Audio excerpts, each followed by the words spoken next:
Hello everyone, मैं doctor PC Phulara.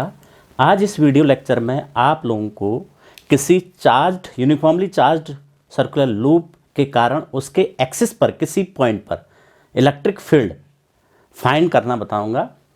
और हम केवल पॉइंट चूज करते हैं सर्कुलर एक्सिस सर्कुलर लूप के एक्सिस पर, क्योंकि किसी अन्य पॉइंट पर निकालना बड़ा कॉम्प्लिकेटेड हो जाता है। तो एक्सिस पर निकालना बहुत आसान है, तो हम इसको जो है यहाँ पर फाइंड आउट करेंगे। चलिए स्टार्ट करते हैं। सबसे पहले एक सर्कुलर लूप हम कंसीडर कर लेते हैं। ये सपोज सर्कुलर लूप है।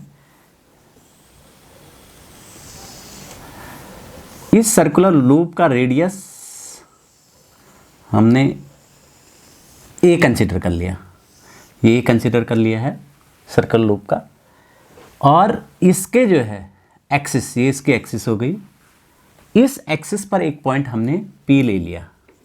एक्सिस एक line perpendicular to the plane of the circle and passing through its centre. इसके सेंटर से पास होने लाइन जो कि इसके प्लेन पर परपेंडिकुलर होगी, वो इसकी एक्सिस होगी। तो एक्सिस P हमने ये ले लिया है। अब ये P के यहाँ से डिस्टेंस हम R मान लेते हैं। ये हो गया एक एलिमेंट्री पार्ट, ये को यहाँ ले लेते हैं। अब हम क्या करेंगे, इसमें यूनिफॉर्मली चार्ज पॉजिटिव चार्ज हमने डिस्ट्रीब्यूट कर दिया है, और चार्ज कैसे यूनिफॉर्मली डिस्ट्रीब्यूटेड है। अब क्या करेंगे हम कि इसमें एक एलिमेंट्री पार्ट लेंगे, एक एलिमेंट्री पार्ट कंसीडर करेंगे। ये एलिमेंट्री पार्ट हमने कंसीडर कर लिया इसको हम बहुत सारे, क्योंकि हम जो है पूरे इस चार्ज डिस्ट्रीब्यूशन के कारण हम P पॉइंट पर directly electric field find out नहीं कर सकते हैं। तो इसलिए हम क्या करते हैं, इस पूरे सर्कुलर लूप को हम इनफाइनाइट सेगमेंट्स में डिवाइड करते हैं। तो एक सेगमेंट जो है पॉइंट चार्ज की तरह एक्ट करता है। तो मान लीजिए ये एक सेगमेंट है, इस सेगमेंट की लेंथ हमने dl मान ली है, और इस सेगमेंट ये पॉइंट चार्ज की तरह बिहेव करेगा। तो इस सेगमेंट से हम P पॉइंट पर इसको ज्वाइन कर देते हैं। ये डिस्टेंस सपोज x हमने मान ली है। अब इस जो इलेक्ट्रिक फील्ड होगा इस सेगमेंट के कारण ये कहाँ की ओर होगा, आउटसाइड होगा। तो हम इसके कारण इलेक्ट्रिक फील्ड कंसीडर करते हैं DE है, तो हमने DE बाहर को बना दिया। अब सपोज ये P पॉइंट पर ये सेगमेंट कितना एंगल बना रहा है, थीटा, तो ये एंगल भी कितना हो जाएगा, थीटा हो जाएगा। अब इस D के हम दो कंपोनेंट करेंगे, एक D cos थीटा एक्सिस की डायरेक्शन में, और एक्सिस के परपेंडिकुलर डायरेक्शन में क्या हो जाएगा, DE sin थीटा। ये हो गया। अब इस सपोज ये जो चार्ज डिस्ट्रीब्यूशन है, लीनियर चार्ज डिस्ट्रीब्यूशन है इस पर, तो ये लीनियर चार्ज डेंसिटी क्या है, हम लैम्डा मान लेते हैं। देखो रेडियस कितना हो गया लूप का, रेडियस ऑफ लूप हमने A ले लिया है, ठीक है। Distance of a point P, distance of a point P from distance of a point P at axis from centre of the loop. इसको हमने कंसीडर कर लिया, that is equal to R। ये R कंसीडर कर लिया। अब lambda क्या है, लीनियर चार्ज डेंसिटी क्या है इसकी, लैम्डा है लीनियर चार्ज डेंसिटी। ये हमने लैम्डा कंसीडर। अब पहले हम इस एलिमेंट्री जो सेगमेंट है, इस एलिमेंट्री सेगमेंट पर क्या निकालेंगे, चार्ज फाइंड आउट करेंगे। तो कैसे फाइंड आउट करते हैं, charge on elementary segment of length dx, that is equal to कितना हो जाएगा, लैम्डा इंटू dx। ये dq से हम इसको रिप्रेजेंट कर देते हैं, dq equal to lambda dx। अब इस चार्ज के कारण P पॉइंट पर हम इलेक्ट्रिक फील्ड इंटेंसिटी निकालते हैं। Electric field at point P due to this segment. तो कितना हो जाएगा? अब तो हम इसमें सिंपली जो पॉइंट चार्ज के कारण होता है वो फॉर्मूला यूज कर सकते हैं। तो डी ई सपोज है इलेक्ट्रिक फील्ड, तो 1/4πε0 डी क्यू अपॉन इसकी डिस्टेंस यहाँ से x स्क्वायर हो जाएगा। डी क्यू की जगह हम रख सकते हैं 1/4πε0 lambda d x upon x square. ये हो गया, ये डी आया। परंतु इसमें बहुत सारे क्या इनफाइनाइट सेगमेंट हैं। ऐसे एक सेगमेंट यहाँ पर है, ठीक है, तो ऐसी एक सेगमेंट इसके बगल में होगा, बहुत सारे सेगमेंट होंगे ये इनफाइनाइट सेगमेंट इसके।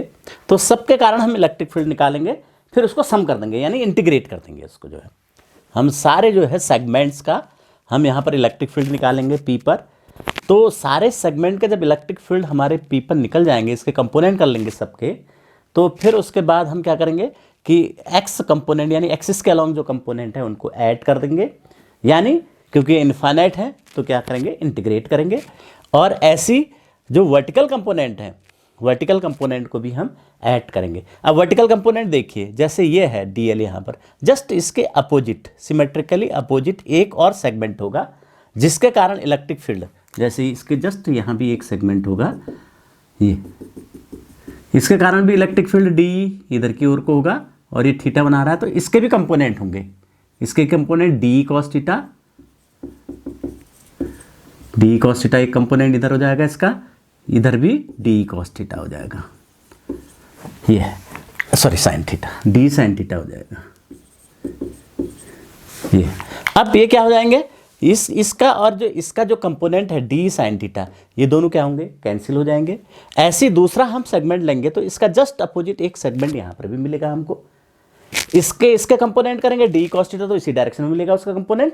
और जो इधर कंपोनेंट है तो उसके जस्ट अपोजिट वाला इधर वाले कंपोनेंट से कैंसिल हो जाएगा। तो सारे कंपोनेंट जो वर्टिकल कंपोनेंट हैं, ये एक्सिस के परपेंडिकुलर डायरेक्शन में जो कंपोनेंट हैं, वो सारे एलिमेंट के एक दूसरे को क्या कर देंगे, कैंसिल कर देंगे। तो नेट रिजल्टेंट के सम क्या हो जाएगा, 0 हो जाएगा।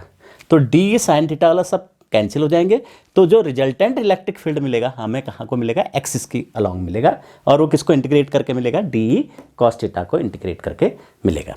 तो चलिए हम लिखते हैं रिजल्टेंट ई लिखते हैं इसका। रिजल्टेंट इलेक्ट्रिक फील्ड जो है पूरे इसके कारण, किसके कारण, पूरा जो चार्ज डिस्ट्रीब्यूशन है उसके कारण हम इलेक्ट्रिक फील्ड लिखते हैं। तो integration D E cos theta. अब डी की वैल्यू पुट कर देते हैं 1/4πε0 लैम्डा, क्योंकि कांस्टेंट है ये भी इंटीग्रेशन के बाहर आ जाएगा, D x upon x square into cos theta. अब कॉस थीटा की वैल्यू भी एक्स के, क्योंकि हमारा एक्स में ही है सब ये वेरिएबल, 2 वेरिएबल हो जाएंगे यहाँ। नहीं देखिए 2 वेरिएबल कहाँ होंगे, यहाँ थीटा क्या है, कांस्टेंट है। चाहे आप इस वाले सेगमेंट को लीजिए तब भी थीटा इतना आएगा, इस वाले सेगमेंट को लेंगे तब भी थीटा है। सर्कुलर रिंग है, उसके जो है सेंटर के एक्सिस में यहाँ से ये एंगल जितना बनाएगा, ये वाला पार्ट भी उतना एंगल बनाएगा, ये वाला पार्ट भी, हर सेगमेंट जो है सेम एंगल बनाएगा थीटा। थीटा जो है वेरिएबल नहीं है, वेरी नहीं कर रहा है, तो कॉस थीटा कांस्टेंट है, तो इसको भी हम बाहर ले लेंगे इंटीग्रेशन के। सॉरी ये एक्स नहीं है, ये डी एल होगा, ये डी एल है, ये डी एल है, ये डी एल है, डी एक्स नहीं डी एल। अच्छा डी एल में लिमिट हम ले लेंगे, इंटीग्रेट कर देंगे। तो जो कांस्टेंट है देखो, एक्स भी कांस्टेंट रहेगा, एक्स भी वेरी नहीं कर रहा है। देखो एक्स क्या है, यहाँ पर ये सेगमेंट है, इसकी डिस्टेंस यहाँ से एक्स होगी, और दूसरे सेगमेंट की भी एक्स होगी, तीसरे की भी एक्स होगी, एक्स भी कांस्टेंट है, कॉस थीटा भी कांस्टेंट हो गया हमारा, एक्स भी कांस्टेंट हो गया। तो ये दोनों बाहर आ जाएंगे इंटीग्रेशन के।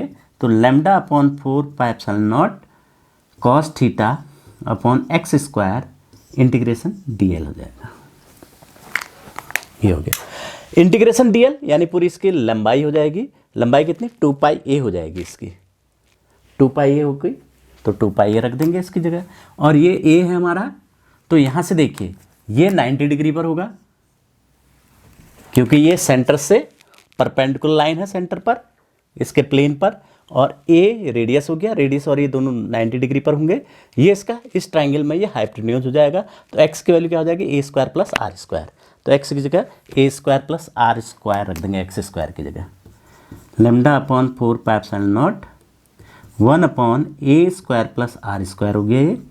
कॉस थीटा की वैल्यू, थीटा ये है, तो कॉस थीटा कितना हो जाएगा, ये बेस हो गया, ये परपेंडिकुलर हो गया, ये हाइपोटेन्यूज हो गया। तो बेस आर अपॉन एक्स हो जाएगा, आर अपॉन एक्स। पहले एक्स स्क्वायर रहने दीजिए, चलिए इसको, ये आर अपॉन एक्स हो गया। डीएल कितना हो जाएगा, इंटीग्रेशन लेंथ पूरी इसकी 2 पाई ए हो गई। अब ये कितना हो जाएगा, 2 pi a r upon x cube हो जाएगा। E net lambda upon 4 pi epsilon naught r upon x cube 2 pi a. तो 2 से 2 ये कैंसिल हो जाएगा, पाई से पाई कैंसिल हो जाएगा। अब यहाँ पर x की वैल्यू हम पुट कर सकते हैं r और a के टर्म्स में। तो x कितना हो जाएगा, under root r square plus a square. तो यहाँ सब्स्टिट्यूट करते हैं तो क्या आएगा, ये lambda r upon 2 epsilon naught r square plus a square का होल 3/2 ये हो जाएगा। अब सपोज इस टोटल उस पर जो है चार्ज कितना डिस्ट्रीब्यूट है, क्यू चार्ज डिस्ट्रीब्यूट है। तो क्यू के टर्म्स में हम इसको निकालें तो लेमडा को क्या ले सकते हैं, lambda equal to q upon इसका टोटल सरकमफ्रेंस 2 पाई ए, ये रख देते हैं। तो ई कितना हो जाएगा, 1 upon 4 pi epsilon naught q upon 2 pi ए रख दिया हमने, इसमें ए भी तो आएगा, हाँ ए भी आएगा। यहाँ पर हमने लेमडा की जगह Q upon 2 pi 4 pi epsilon not हो गया, ए से ए कैंसिल हो जाएगा और क्यू आ जाएगा ऊपर q r upon r square plus a square का होल 3/2। ये एक्सिस पर लूप के सेंटर से आर डिस्टेंस पर इलेक्ट्रिक फील्ड इंटेंसिटी मिल जाती है हमें। अब देखो सेंटर पे देखते हैं, एट सेंटर, सेंटर पे क्या हो जाएगा, R0 हो जाएगा, R0 रखेंगे तो ये E0 हो जाएगा। तो जो सर्कुलर लूप है, यूनिफॉर्मली चार्ज सर्कुलर लूप है, उसके सेंटर पर जो इलेक्ट्रिक फील्ड क्या हो जाएगी, 0 हो जाएगी, इलेक्ट्रिक फील्ड इंटेंसिटी 0 हो जाएगी। तो ये लूप के कारण किसी पॉइंट P पर इलेक्ट्रिक फील्ड इंटेंसिटी। आप मान लीजिए एक केस और है, ये P पॉइंट बहुत दूर है एक्सिस पर, यानी कहने का मतलब है R जो है इसके रेडियस से बहुत बड़ा है, R डिस्टेंस इसके रेडियस से बहुत बड़ा है। तो क्या स्थिति बनेगी, यानी R जो है A से बहुत बड़ा है। ये इसमें से ऐसा करिए कि R बहुत बड़ा है, R को कॉमन ले लीजिए, इसको ऐसा कर सकते हैं हम, E equal to 1 upon 4 pi epsilon naught q r upon, यहाँ से आर स्क्वायर कॉमन ले लिया, आर क्यूब हो गया, ये आर स्क्वायर 2 से 2 कैंसिल हो गया, और ब्रैकेट में क्या है 1 plus a square upon r square का होल 3/2। अब इसका एक्सपेंशन कर दिया, 1 upon 4 pi epsilon naught q upon r square 1 plus a square upon r square minus 3/2। तो ये हो जाएगा 1 upon 4 pi epsilon naught q upon r square 1 minus 3 a square upon 2 r square और plus dot dot dot dot, ये हमको मिलेगा। अब क्योंकि a बहुत छोटा है, a अपॉन आर 1 से बहुत छोटा है, तो इसका स्क्वायर भी बहुत छोटा होगा, हाई टर्म नेग्लेक्ट कर देंगे।